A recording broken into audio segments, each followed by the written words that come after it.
Hoy quiero tocar este tema, el Señor Jesús en medio de dos ladrones.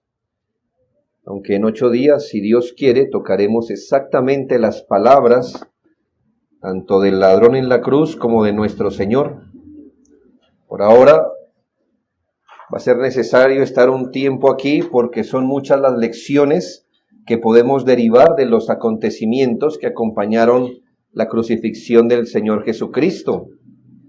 Y antes de considerar la segunda palabra de Cristo en la cruz, lo que haremos en 8 días, deseo señalar cómo varios eventos soberanos confluyeron en la cruz. Cuando digo eventos soberanos, estoy haciendo referencia a cómo se mostró en la cruz la verdad o el hecho que Dios es quien está gobernando todas las cosas por su poder.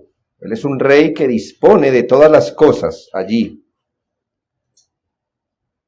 Y con esto quiero que en nuestra mente quede algo fijo, y es que la salvación es de Dios, de principio a fin.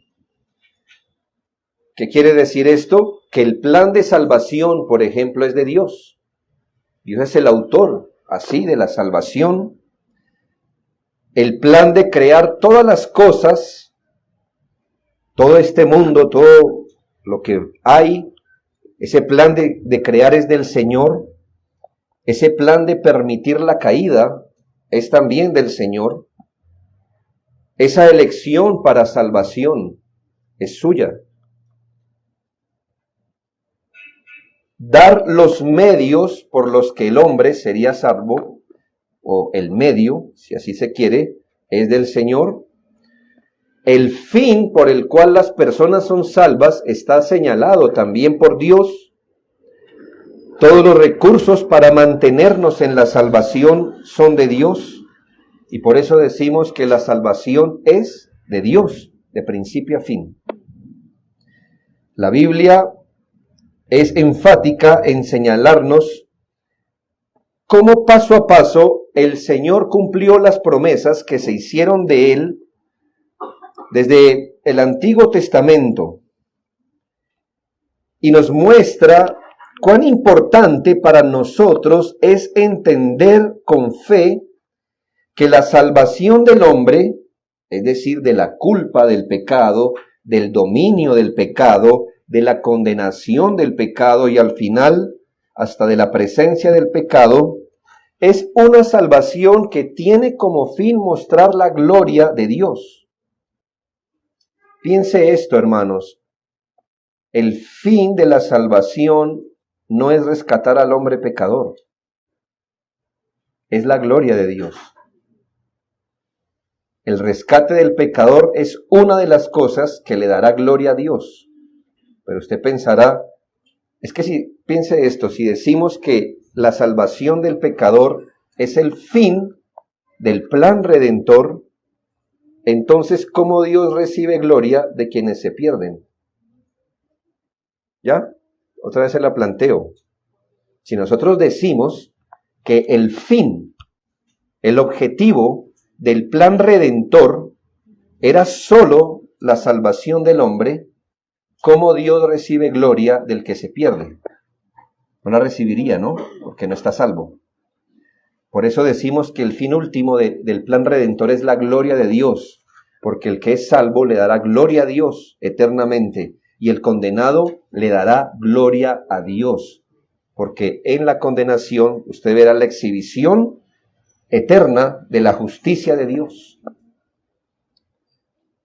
El punto es, hermanos, es que el Señor quiere dejar muy claro que todo lo que ocurrió en la cruz, los eventos alrededor, todo esto estaba siendo dado como una dispensación de su poder, y además, en medio de esto, enseñarnos que la salvación o la potestad de salvar es solo una potestad divina, que el hombre solo puede ser receptor de esta gracia mediante la voluntad de Dios. Ahora,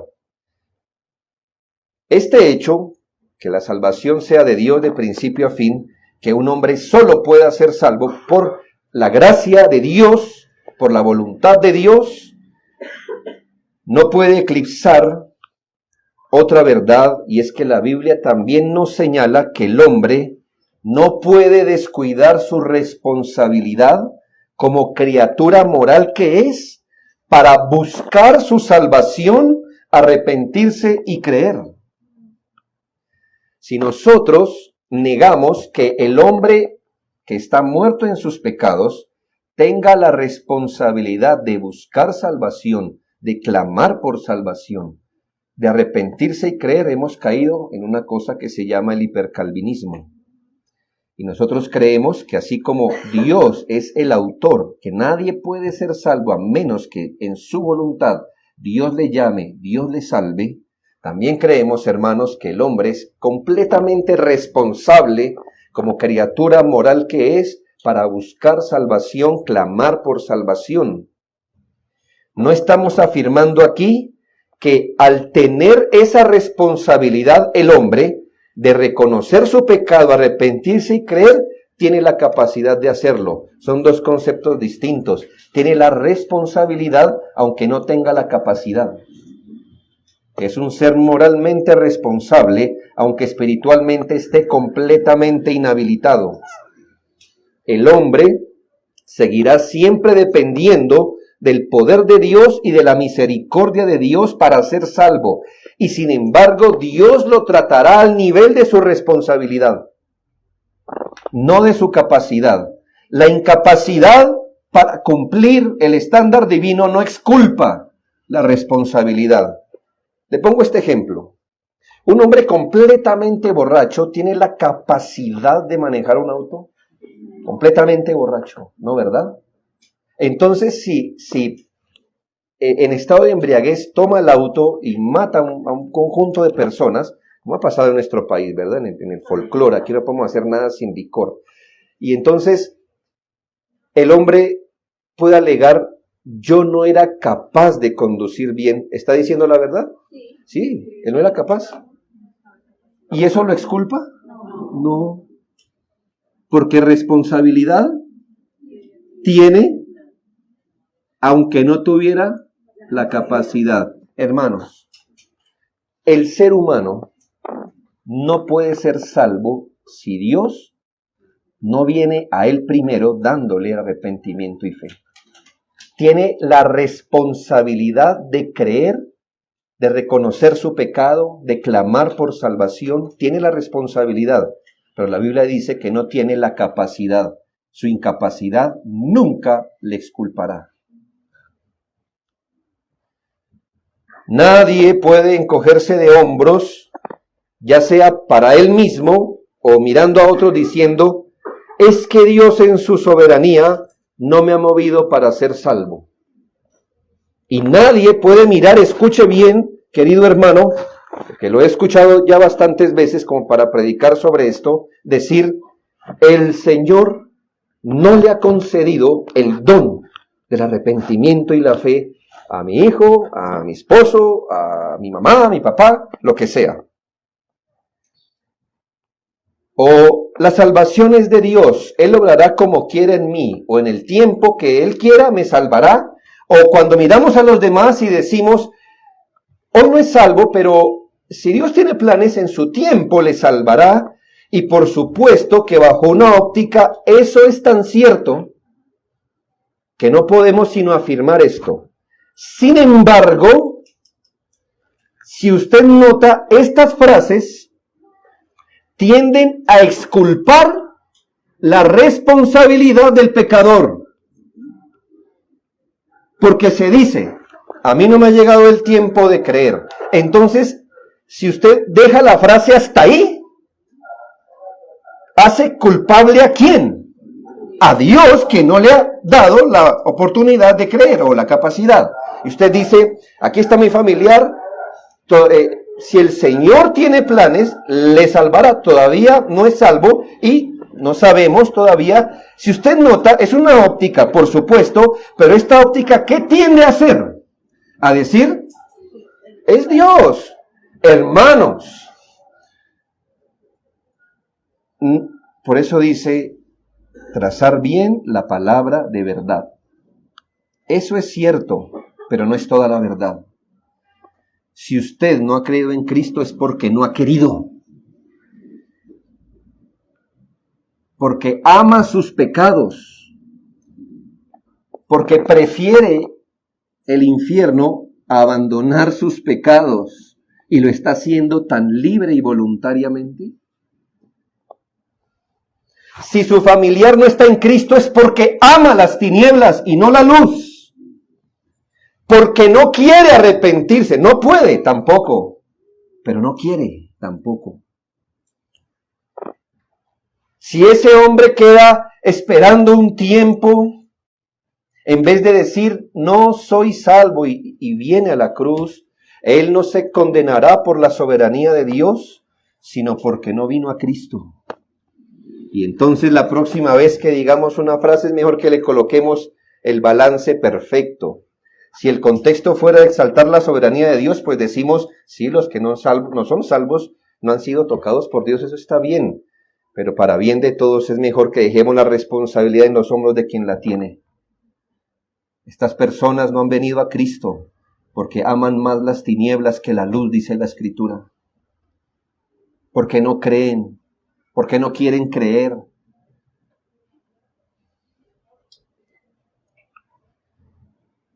Cuando lleguen a la presencia del Señor, entonces la pregunta o el asunto en cuestión no será si Dios era soberano o no en su salvación. La verdad por la que será juzgado es que es rebelde, incrédulo, que no ha creído, que no se ha arrepentido, que no ha buscado a Dios, que no ha llamado a la puerta, que no ha clamado, porque si lo hubiera hecho, Él no lo hubiera echado fuera. Note cómo la Escritura habla de estas dos verdades a la par. Hechos 3, 18 y 19, Hechos 4, 27 y 28. Hechos 3, 18 y 19, Hechos 4, 27 y 28. Vamos a Hechos 3, que dice, pero Dios ha cumplido, aquí está haciendo referencia a los eventos de la cruz, pero Dios ha cumplido así lo que había antes anunciado por boca de todos sus profetas que Cristo había de padecer. Si usted lo deja ahí, es una visión de la soberanía de Dios. ¿Qué pasó en la cruz? Todo lo que los profetas habían profetizado. En la cruz pasó solo lo que Dios había planeado que sucediera. Pero el versículo 19, el siguiente dice, así que arrepentíos y convertíos, para que sean borrados vuestros pecados, para que vengan de la presencia del Señor tiempos de refrigerio. Así que el apóstol no dice, ha pasado solo lo que Dios ha querido, por tanto, pues ¿qué? Pasó lo que Dios quiso, ¿qué más podemos hacer? Ustedes están sin culpa. Prácticamente Judas fue un siervo de Dios, que apresuró esto. No, por tanto, arrepentíos. Porque aunque eso pasó por la soberanía de Dios, ustedes no están sin culpa. Los exhortó a arrepentirse, convertirse y dejar su maldad. No terminó su exhortación llamándolos a esperar en Dios. ¿Qué hacemos? Esperen que Dios les toque, esperen que Dios en su soberanía les toque. No. Ni se encogieran de hombros pensando que todo esto era elección soberana, sino que les dice arrepiéntanse y conviértanse. Y en Hechos 4, 27 y 28 tenemos este caso. Dice, porque verdaderamente se unieron en esta ciudad contra tu santo Hijo Jesús, a quien ungiste. ¿Por qué Jesucristo fue a la cruz?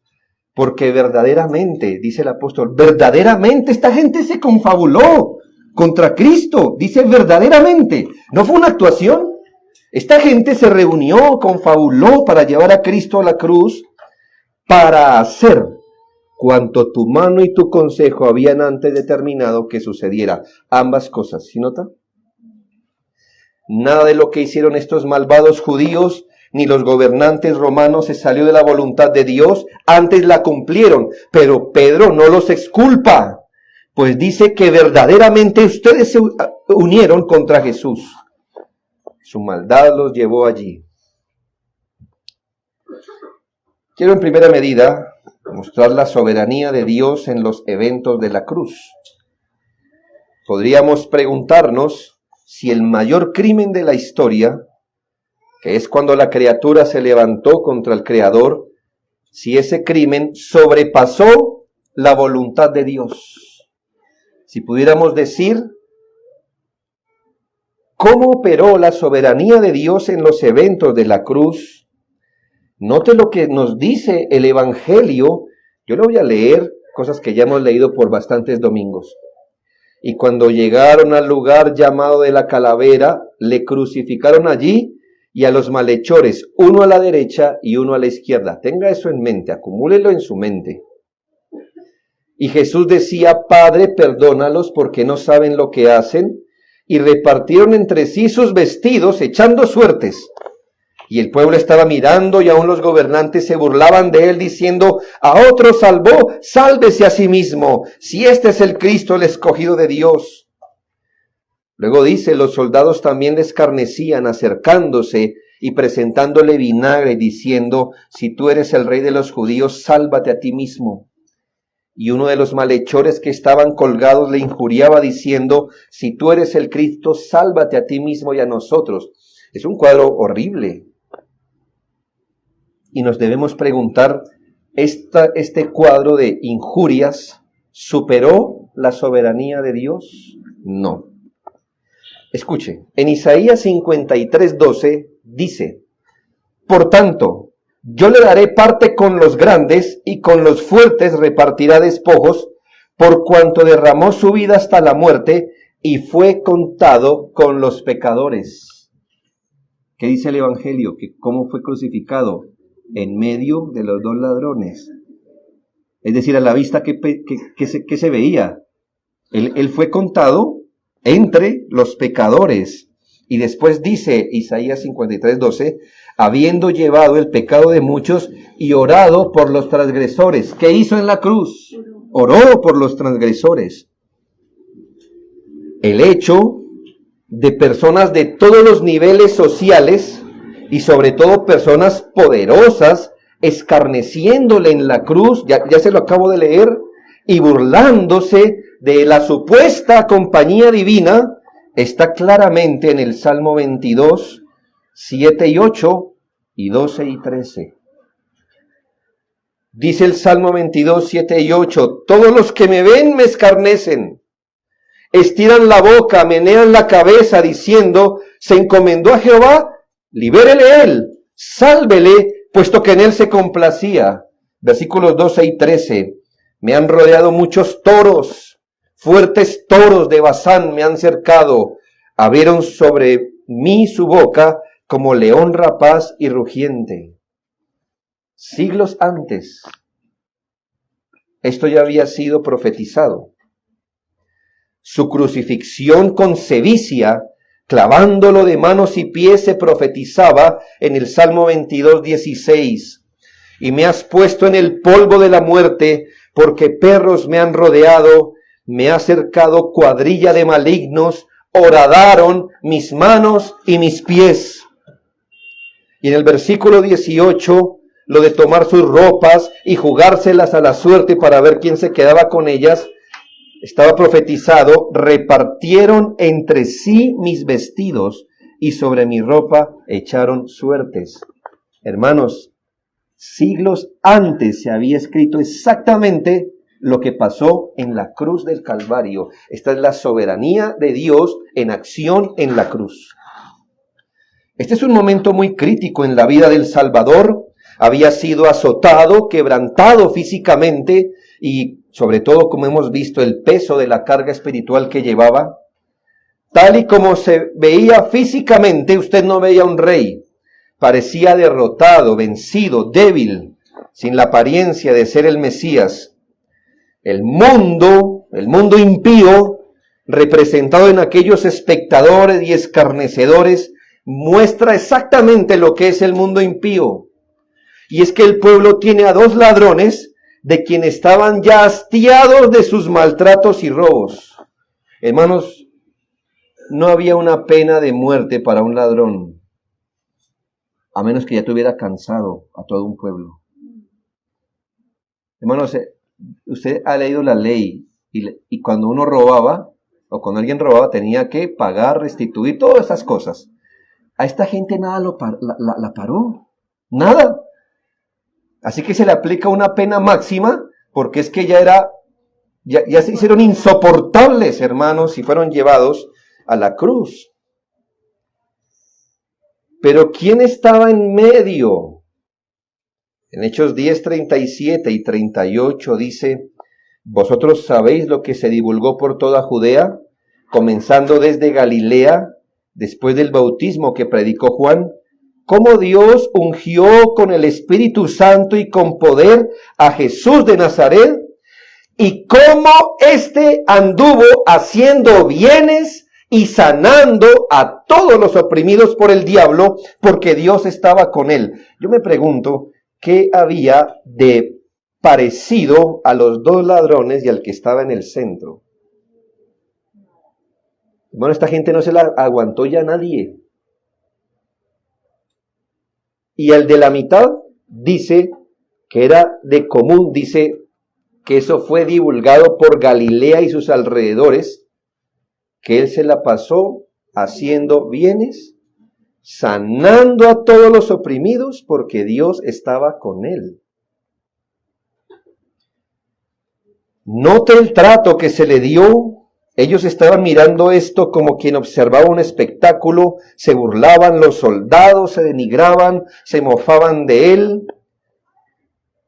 Parece que ya que no se dejó seducir de Satanás, de evitar la cruz, ahora Satanás con ironía cruel le dice que se baje.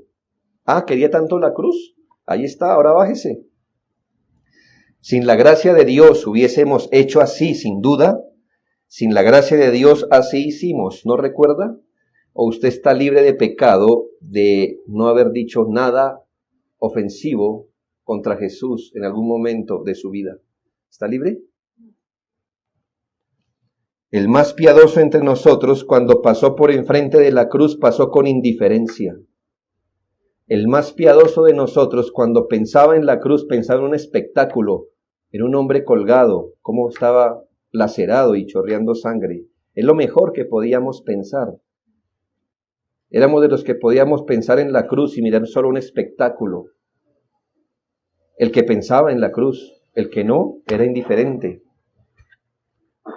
Y todo esto le digo para volverle a preguntar, y toda esta acumulación de maldad, del poder de las tinieblas, ¿alguno parado frente a este espectáculo pudo haber pensado que se estaba cumpliendo el plan de Dios?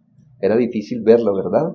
Pero exactamente, punto a punto, paso a paso, se estaba cumpliendo el plan de salvación. Ahora, no es que ahora aparezca toda esta generación y le diga: Señor, pues no hicimos más que cumplir con tu voluntad. Querías llevar a tu hijo a la cruz, pues así mismo fue que hicimos nosotros. Y le voy a decir por qué no. Porque cuando ellos lo hicieron, no lo hicieron con ese pensamiento de cumplir la Escritura, sino por celos, por odio, por envidia, por su pecado.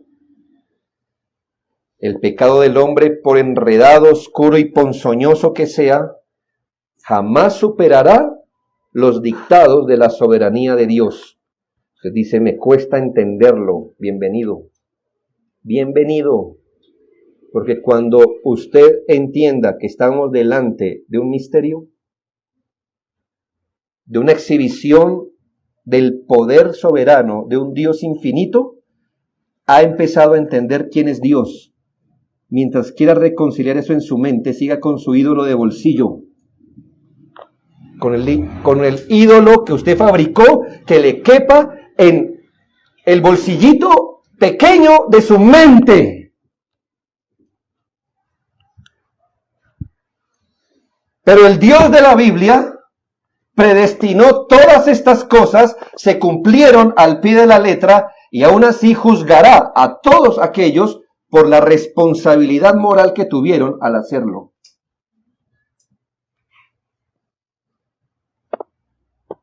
La salvación es de Dios, de principio a fin.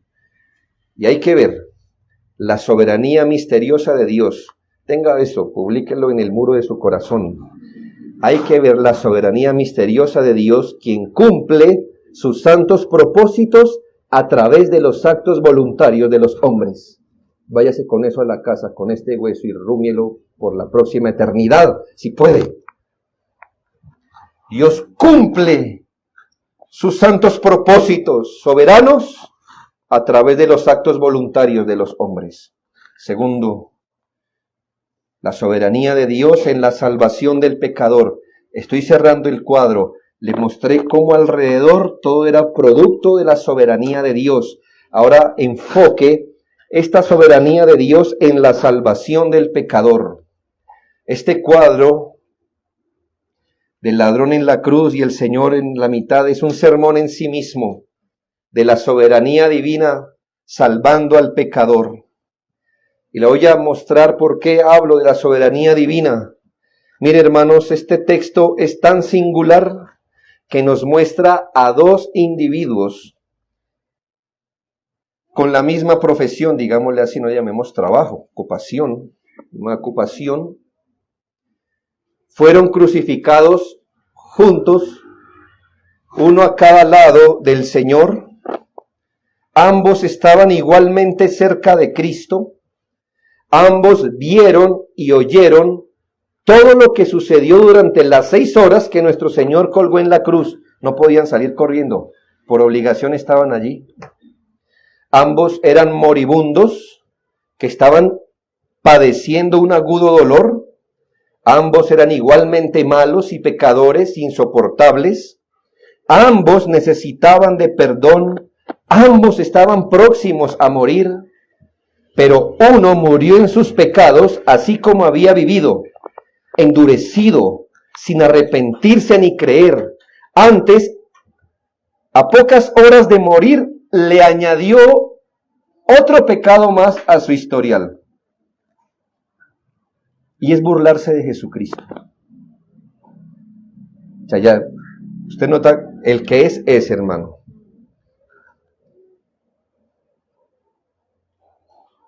Otro, si usted compara los evangelios, nos muestra que también llegó a la cruz injuriando a Cristo.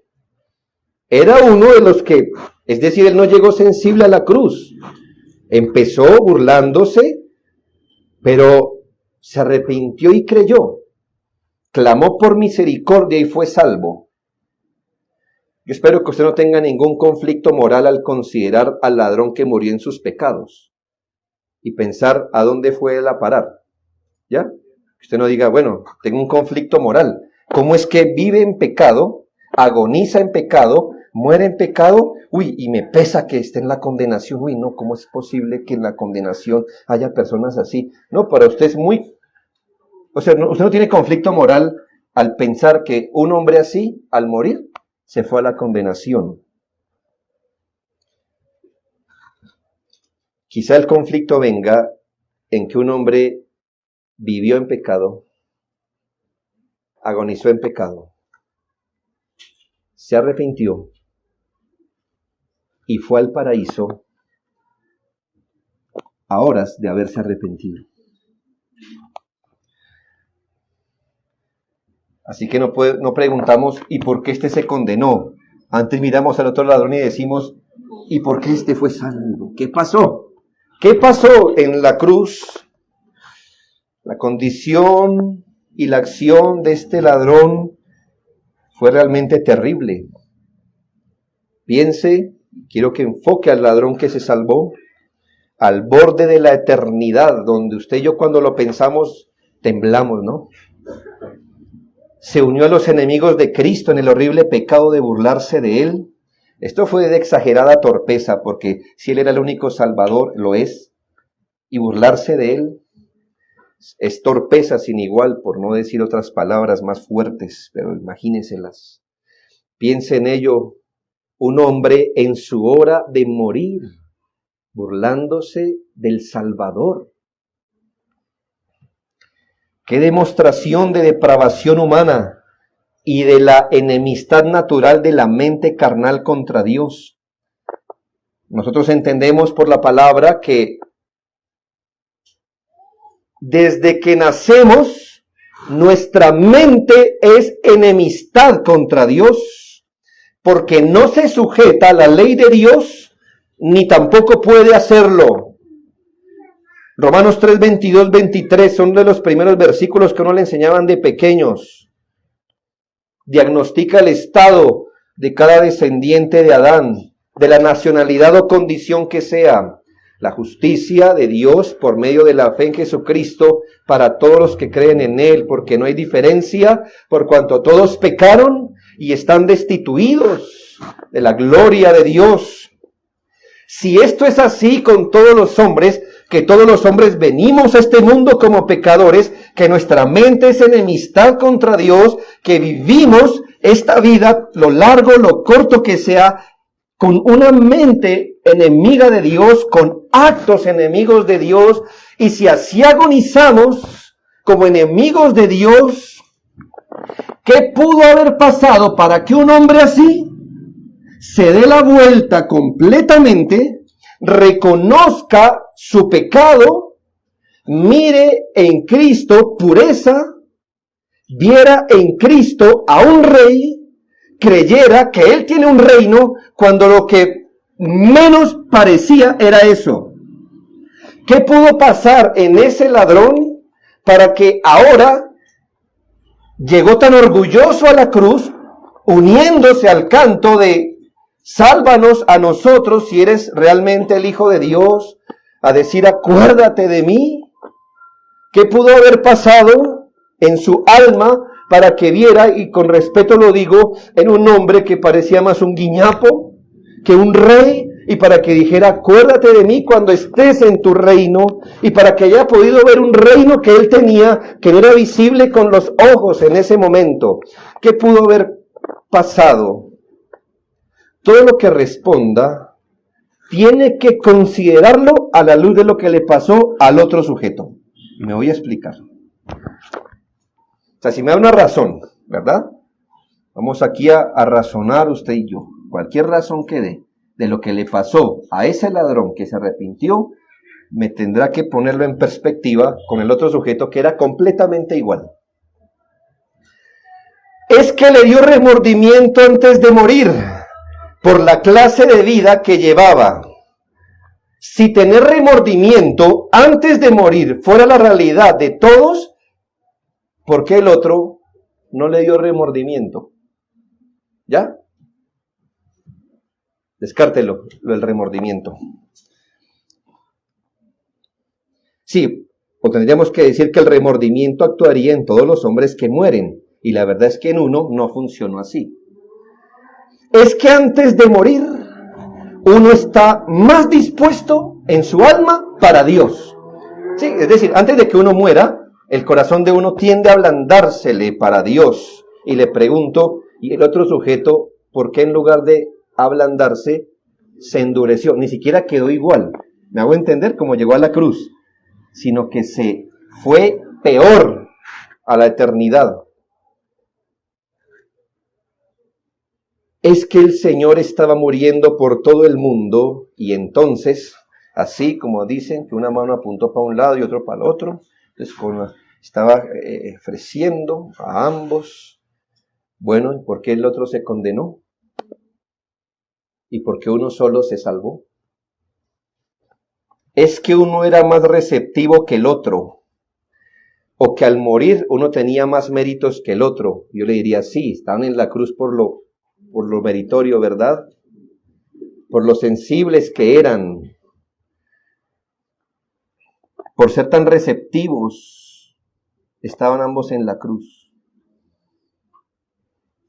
Mire, hermano, lo único que los pudo detener de su vida inmoral fue la cruz, no la convicción, no la razón, no el sentimiento. Lo único que los paró como ladrones, ¿qué fue? Que no podían bajarse de ahí. Podemos seguir intentando explicar cada cosa a la altura de lo que es cada individuo y no llegaríamos a la verdad. Cualquier explicación que demos de qué le pasó al ladrón que creyó, no inició en el hombre. Queda muy claro aquí, con este relato de ambos ladrones, que la salvación no es por obras. precisamente por sus obras, era que estaban en la cruz. Si sus obras los condenaron, no podían salvarlos, sus obras. La salvación no es por méritos, porque por sus méritos estaban en la cruz. Es decir, méritos es lo que merecen. Era porque se les estaba aplicando lo que merecen que estaban en la cruz. Por lo que entonces no son salvos por lo que merecen. Si hablamos de lo que pudo haber hecho en la misma cruz, debemos preguntar, ¿qué podían hacer estos hombres en la cruz? ¿Qué acto de obediencia podían hacer desde la cruz? Ya no podían caminar por las sendas de justicia. Tenían un pie clavado, cada pie clavado en la cruz. Ya no podían realizar ninguna obra buena. Cada una de sus manos estaba clavada en una cruz.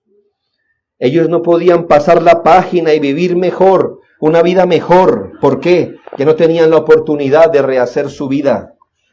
Allí donde las obras solo cuentan para condenar, allí donde no hay algo que se pueda realizar, un rito, una actividad, es donde la salvación se deja ver.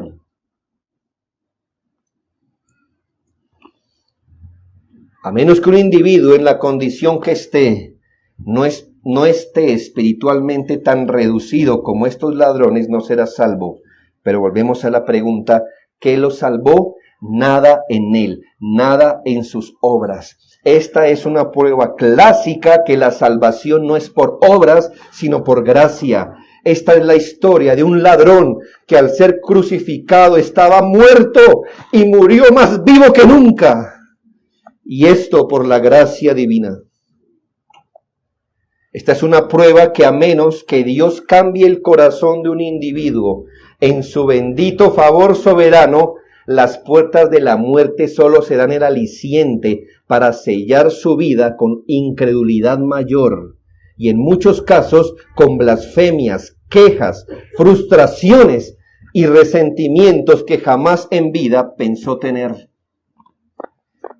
El hombre no está enfermo espiritualmente, no está debilitado ni moribundo para acceder a la salvación. Espiritualmente cada hombre está, por un lado, tan muerto, tan inerte. ¿Usted conoce las cadenas con las que se amarra un ancla de un gran barco? Hermano, cada eslabón, usted no pudiera cargar ni un eslabón. Imagínese esa cadenota grande. Bueno, déjeme usar esto. Todo hombre no solo está muerto, sino que está bajo unas cadenas más gruesas que las que se usan para atar un ancla. Además de estar muerto y encadenado, está con un velo del grosor de la muralla china sobre sus ojos para que no pueda ver. Está bajo capas y capas de los escombros de su propia maldad. Allí abajo yace una persona que se le llama muerto espiritual. Si el hombre va a salir de abajo, si va a estirar la mano, si va a respirar, si va a librarse, jamás lo haría por él mismo. El hombre no debe ser ayudado por Dios para ser salvo. El hombre debe ser salvo por Dios, no ayudado.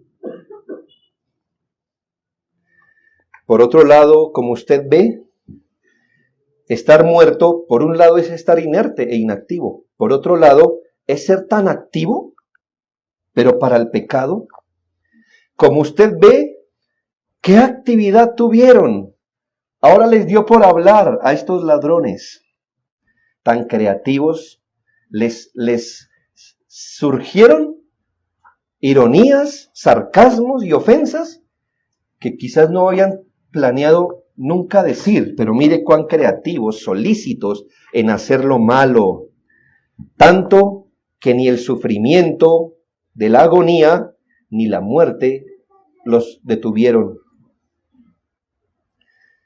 Solo el sufrimiento antes de morir lo que les estaba proveyendo era una manera nueva de expresar su maldad. Donde teniendo al Salvador de frente, le estaban desafiando. Y en esto entonces corroboramos, hermanos, ¿quién cambiará su actitud y mente para que contemple las glorias de Cristo y la salvación? Solo, hermanos, un acto de la gracia divina. Solamente Dios, tornando el corazón, hizo que ese hombre pudiera ver en ese otro moribundo lo que realmente era un rey, un salvador, y que tenía un reino, y que él estaba muerto en sus pecados. Lo veremos en 8 días. Él dijo, nosotros estamos aquí por lo que hicimos. Eso es convicción de pecado. Mas ningún mal hizo. Eso es mirar en Cristo, un ser santo y puro, y acuérdate de mí, lo vio como Salvador. ¿Cómo un hombre puede ver eso cuando lo que estaba viendo al lado era un hombre moribundo, en silencio? La gracia de Dios. Y por último, quiero hacer una advertencia al malentender la misericordia y la soberanía de Dios. Los atributos de Dios, hermanos, son maravillosos, son un ancla para quien les entiende. Pero quiero advertirle de malentender la misericordia y la soberanía de Dios. Además de apreciar la soberanía de Dios en los sucesos de la cruz, que espero que al menos en general usted ya lo haya apreciado, y además de apreciar la soberanía de Dios en la salvación de ese individuo, es necesario advertir que una verdad mal entendida puede dar paso a un engaño. No por la verdad en sí, la verdad es la verdad, sino por la manera errónea en la que podemos tomar las cosas. Que Cristo es misericordioso, no le quepa duda a nadie. Que es perdonador, que nadie lo dude. Que está dispuesto a perdonar, que nadie ponga eso en tela de juicio. Pero que esto lo haya hecho en la cruz sin distinción, eso no es cierto.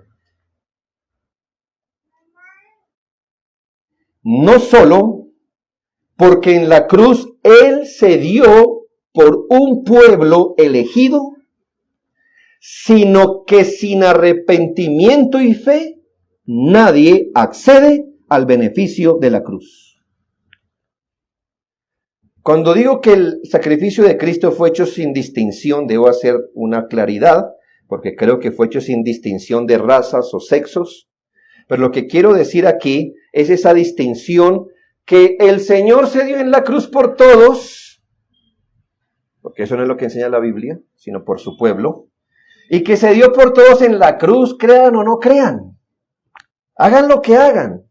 Igual en la cruz, Él como que extendió salvación, y no importa cómo usted viva, al final, será recibido en gloria. Mire, usted no solo es salvo por lo que hizo Cristo en la cruz. Eso proveyó la base para los elegidos, sino que Dios ha provisto la fe en el contexto del arrepentimiento de los pecados como medios para que un individuo se apropie del beneficio de lo que Jesucristo hizo en la cruz. Ninguno que no haya tenido fe personal en Jesucristo en el ámbito de dolor y confesión de pecados puede ser salvo. ¿Y por qué lo digo? En nuestra cultura tenemos una cultura católica muy fuerte, donde usted ve que gente, eso se ve hasta en las películas, se promociona, ¿verdad? Los colombianos somos así. Entonces viene el hombre ladrón, lo que sea, adúltero, lo que sea, y entonces se le dice, hijo mío, o oremos por nuestro hermano. ¿No de quién? ¿Hijo de quién? Me pregunta. Es porque en nuestra mente subyace la idea de que en la cruz, los beneficios de la cruz están dados para todas las personas y que si en vida no los abrazan, cuando mueran, están en un lugar mejor. Por ahí muere todo el mundo, ¿verdad? Muere el que mató, muere el borracho, muere y dice, bueno, al menos está en un lugar mejor. Eso es lo que nos decimos los colombianos. Al menos yo digo por lo que conozco. Y se le habla al féretro diciendo, nuestro hermano, este Hijo de Dios fue recibido en... ¿Hijo de Dios de qué? Si nunca creyó. Si nació en pecado, vivió en pecado, agonizó en pecado y murió en pecado, ¿qué hijo de Dios va a ser? Hijo de Dios, hijo de Dios. Y aquí no importa lo que diga el sacerdote, es lo que diga la Biblia. No importa lo que diga la religión que usted profese, la Biblia dice, mas a todos los que le recibieron en su nombre, les dio potestad de ser hechos hijos de Dios. Si usted no cree en Jesucristo, usted no es hijo de Dios, nunca lo ha sido y nunca lo será. Ninguna ofrenda, ninguna misa que se le dé cuando usted muera, si no murió en Cristo, nada revertirá esto. Gente que no se arrepiente, por allá muere Pablo Escobar, nuestro hermano, hijo de Dios. Muere su vecino, usted mismo sabe. Este hombre ahora está en un mejor lugar. ¿Un mejor lugar? La tierra fue su mejor lugar que pudo vivir. Nuestro hermano. Como si Dios fuera Padre de todos. Como si el sacrificio de Cristo se aplicara a la humanidad. Ah, sí, está bien, en vida no pareció un hijo de Dios. Todavía hay gente que proviene de iglesia carismática que dice, este hombre creyó en Cristo. Sí, él se apartó durante toda su vida y así murió, pero de pequeñito él creyó en Cristo. ¿Qué es esto, hermanos? ¿Qué catolicismo es esto en nuestras iglesias? ¿Qué porque es una oración? Y entonces van los pastores a los hospitales para que la gente repita una oración. Como si esto salvara. La oración del pecador para los pastores se convirtió en el agua bendita que los sacerdotes hacen con los moribundos. ¡Qué vergüenza debería darnos! Ese hombre no se le debe hacer repetir ninguna oración. A ese hombre se le debe predicar el evangelio y rogar para que Dios tenga misericordia de él. Y ese hombre no endurezca su corazón, porque la muerte no le endurece, no le ablanda el corazón a nadie. Ahí tiene usted al hombre en la cruz. Usted puede notar que ambos ladrones murieron en la cruz. Solo a uno se le hizo una promesa de entrar en las glorias celestiales. ¿A quién? Aquel que reconoció su vileza, que vio a Cristo como el Hijo de Dios, como el Rey de la salvación, que se humilló y rogó por su salvación. El otro vemos que no lo hizo y para él no hubo una promesa. El Señor se voltea y dice, bueno, aunque él creyó y se arrepintió en vida, tranquilo, que cuando mueras estarás en un lugar mejor. El lugar mejor se lo prometió al que se arrepintió y creyó.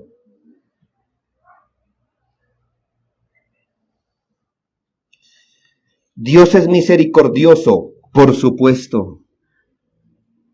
Pero todo hombre tiene una responsabilidad espiritual delante de Dios y no puede simplemente razonar que como Él es misericordioso lo salvará, porque la misericordia salvadora es un don de la gracia.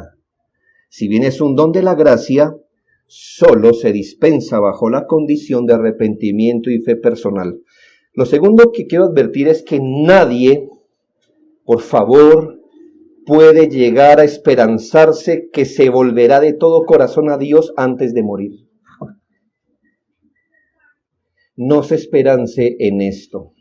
Mire, está en nuestra conciencia, está en el engaño de nuestros corazones intuir primero que vamos a tener tiempo de morir. Es decir, que nos va a dar tiempo. Que en ese momento nuestro intelecto estará tan despierto y agudo que nos van a llegar ánimos que nunca hemos tenido en vida, que las intenciones de pensar en el alma, que la fe será un don que se derramará en el lecho de nuestra enfermedad, dándonos ese pasaporte para poder entrar al cielo. Ojo, hermano, amigo, no se esperancen en eso. Si algo nos enseña este texto es que la cercanía a la muerte no conduce infaliblemente a nadie a Cristo. Usted debe notar que antes de morir, uno de estos hombres se endureció más. Sus últimas bocanadas de aire las tomó para desafiar a Cristo y para burlarse de él. ¿Por qué la gente se identifica con el ladrón que entrará al cielo cuando vive y agoniza como el ladrón que no lo hizo? Arthur Pink dice, personalmente creo que yo creo eso también.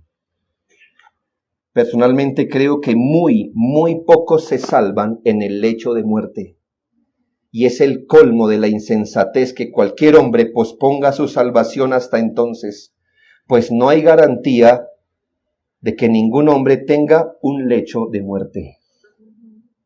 Muchos son cortados repentinamente, sin ninguna oportunidad de acostarse y morir. Sin embargo, incluso uno en el lecho de muerte no está fuera del alcance de la misericordia divina, como dijo uno de los puritanos. Hay un caso así registrado en la Biblia, para que nadie desespere, pero uno solo para que nadie presuma. Reconocemos que muchas veces, estoy citando a Pink, reconocemos que muchas veces cuando las personas están al borde de la muerte, se empiezan a hacer las reflexiones más profundas acerca de su existencia. Hasta aquí. La proximidad, hermanos, a la eternidad los arroja a pensar en lo que no pensaron en su vida. Eso puede ser cierto, pero muchas de estas reflexiones son meramente emocionales. Nada tan sólido que los haga volverse a Dios. Sí, ahí se acuerda uno de la familia, del tiempo que no hizo, de lo que no es, etcétera, hasta de Dios. Eso puede ser emocional, hermano. La pregunta es, ¿qué pasaría si el Señor los levanta de ese lecho? Como a muchos los ha pasado, pues con esa segunda oportunidad con la que han hecho promesa, ¿no? Si tú me sacas de aquí, si tú me recuperas. Claro, eso con un tubo uno en la garganta, uno promete de todo, hermano. Eso con un diagnóstico de cáncer, con COVID, con lo que sea, en una UCI, uno promete, vea, que uno se va a consagrar a Dios. A un cristiano lo han hecho para ser recuperados, hermano, y no hacerlo. El obispo Ryle dice, nada es tan completamente insatisfactorio como un arrepentimiento en el lecho de muerte. Un gran engaño elaborado del hombre. Pensar, hermanos, que en el último momento de su vida se arrepentirá, pensará en Cristo, pero hasta entonces hará lo que bien le parece. Esto es muy ingenuo por dos motivos. Nadie sabe el día en que será llamado a la eternidad. Muchos serán sorprendidos de repente por la muerte, sin espacio para su famosa reflexión y arrepentimiento. Y lo segundo, se cree que cualquiera se puede arrepentir cuando quiera. Hermanos, el arrepentimiento es un don de Dios. Le pongo algo al nivel de lo que está. Recuperar la salud. Si ese hombre pudiera hacer lo menor, tendría esperanza de poder hacer lo que está arriba. Pero si está agonizando, ¿sus deseos le han traído salud? No. Por más que quiera recuperarse, está agonizando. ¿Y cree que puede arrepentirse? ¿Que es mayor? ¿Un asunto mayor que traerse sanidad a su cuerpo? Nadie se arrepiente a voluntad. El arrepentimiento y la fe son dones de Dios. ¿Cómo obró el ladrón? Mire, hermanos, este escenario proveía el mejor escenario para el arrepentimiento. No había escapatoria. Se quebró en su justicia humana. Su familia, sus amigos, por fin supieron a qué se dedicaban. No tenía más que perder, ya no le quedaba honra. Estaba a horas de morir, estaba frente al Salvador. Muchos hubieran dicho, está apenas para que se arrepienta y crea. Pues no se arrepintió y murió en sus pecados. Su corazón fue entenebrecido momentos antes de morir. Note que el corazón fue entenebrecido más frente a Jesucristo. Note dónde vino a salírsele toda esa irreverencia, blasfemia, incredulidad. sino fue cuando estuvo frente al Salvador. Lo cuestiona, si tú eres el Hijo de Dios. Eso solo lo repitió o lo hizo Satanás al comienzo de su ministerio. Ahora él, como si Satanás hablara por su boca, al final de su ministerio también le dijo, si eres Hijo de Dios. Eso fue atrevido. Él no creía, puso una señal confirmatoria para poder creer. Ver para creer. Luego le dice, sálvate a ti mismo y a nosotros. Este ladrón pretendía que el Señor usara su deidad para exculparlo de la culpa del robo. Es decir, confabúlate con nosotros y librémonos. ¿Sí? Y entonces tú vas para tu lado y nosotros seguimos. Si eres Hijo de Dios. Trató a Dios de cómplice de un ladrón. Pidió ser salvo, pero de la situación, no en su alma. Es ridículo pensar que antes de morir alguien va a razonar en arrepentimiento y fe para Jesucristo. A menos que Dios le visite con gracia en el corazón en su lecho de muerte, cosa que es un milagro. El predicador Brownlow North, teníamos un libro llamado El Rico y Lázaro. Cuenta la historia de una anciana que durante su vida estuvo en miserias y privaciones y estaba a días de morir. Esta mujer cristiana toda su vida, así se veía. Ella murió 10 días después de la visita que le voy a comentar. Esta mujer dice él, era extraordinariamente templada, porque no se deprimía por el hecho que estaba a punto de morir. Más bien llamaba a esta situación la puerta del cielo. Así se refería ella a su agonía, la puerta del cielo. El predicador quedó impresionado por ese derroche de fortaleza. Pero antes de salir, otra anciana compañera de cuarto le confesó al pastor North que esa mujer era más impía que cualquiera. Así que él fue durante 2 días a predicar el evangelio y ella tenía este pensamiento: yo he sufrido ya mucho en esta tierra, me toca disfrutar en el cielo. Tras no poder convencerla bíblicamente acerca de su error, de su pensamiento, y tras haber discutido con esa mujer, el pastor no volvió. Ella murió unos días después, y esto es lo que dice el predicador. Sus últimas palabras fueron una mezcla de expresiones violentas por todo lo que deseó y no consiguió, y expresiones de felicidad porque por fin descansaba de su compañera de cuarto.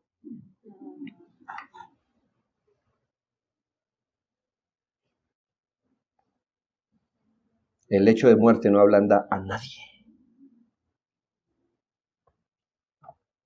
A nadie. ¿Dónde se dieron cuenta que esta mujer no era creyente? En su lecho. Es una necedad esperar un día especial para creer en Cristo. Poner plazos a la oferta de salvación del alma solo es muestra de una escasa visión de las realidades espirituales. Postergar arbitrariamente el encuentro con Dios bajo la idea que después habrá otra oportunidad, que mañana tendrá deseos, es vivir ingenuamente y engañarse a sí mismo. El hombre pecador se consuela con la idea de ser la única excepción al momento de morir, y se hallará tan desprovisto en el lecho de muerte como lo estuvo en su vida, porque no siempre Dios envía una situación adversa acompañada de fe para creer. La forma correcta de proceder ante la oferta de salvación es creer inmediatamente, acudir a la misericordia de Dios sin tardar. Sea consciente de esta realidad y clame por misericordia a Dios, clame por su salvación. Pídele a Dios un espíritu humilde para poder creer y vivir como agrada a Dios. El ladrón en la cruz se arrepintió y creyó sin tardar, y esa fue su entrada a la vida eterna. El peor error de alguien que está vivo es no creer ya. Ya. no mañana, no en un mes. El peor error del incrédulo es no creer ya. Amigo, haga de hoy el día de su salvación. Váyase creyendo en Cristo. Reconcíliese con Dios por Jesucristo. Hoy mismo. Hoy mismo. No desprecie a Jesucristo. Oremos.